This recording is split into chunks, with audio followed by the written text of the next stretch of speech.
kita semua. Nama dulu. Hasudungan Manurung SHMH. Ya, terkait penangkapan klien Bang Hasudungan, Ya, apa komentarnya? ini bukti ya adanya kekurang sinkronan antara lembaga pemerintah sendiri ya, dalam hal penanganan COVID-19. Iya. Artinya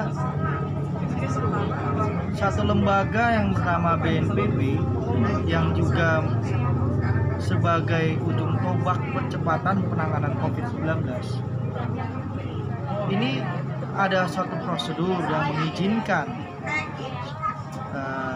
impor suplemen kesehatan yang dari negara maju seperti Korea Selatan yang mempunyai standar keamanan dan mutu dalam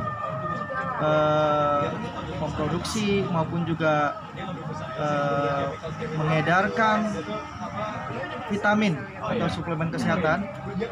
Kemudian pengusaha Korea di Indonesia mengimpor dengan telah memenuhi persyaratan ini, dengan telah mendapat perizinan ya, khususnya dari Badan Nasional Penanggulangan Bencana. Nah, yang namanya Badan Nasional Penanggulangan Bencana ini yang Pak Legend Doni Monardo sebagai Ketua Satgas Percepatan COVID ini, ya BNPB ini punya kewenangan berdasarkan pasal 50 Undang-Undang ya, tentang Badan Nasional Penanggulangan Bencana, bahwa mereka itu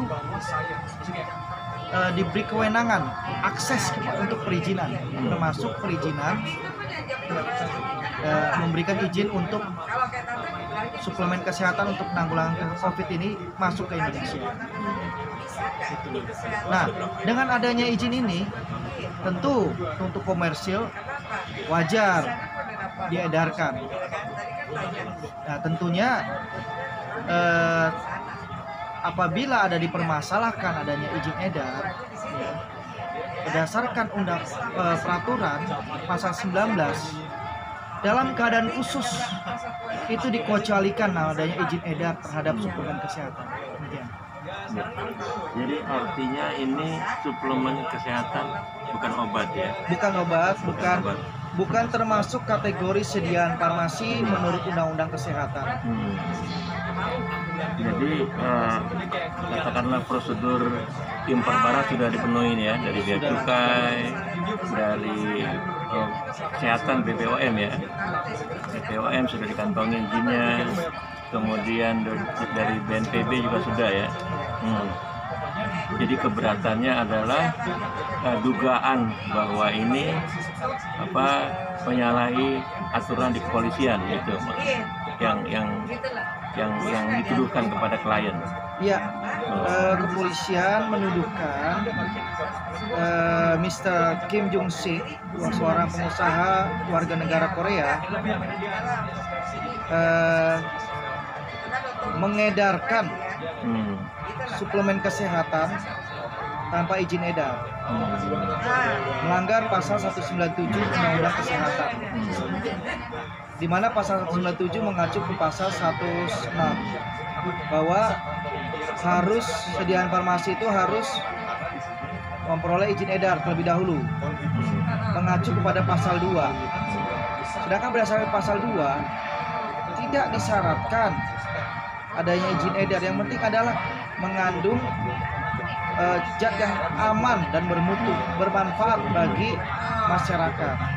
Tapi untuk menjaminnya ya, tentunya sudah ada perizinan dari negara asalnya. Namun di Indonesia untuk sediaan farmasi harus memperoleh izin edar.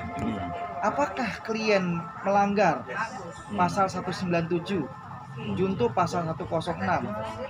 Ya, menurut pendapat hukum saya tidak melanggar pasal 197 junto pasal 106 Undang-Undang Kesehatan.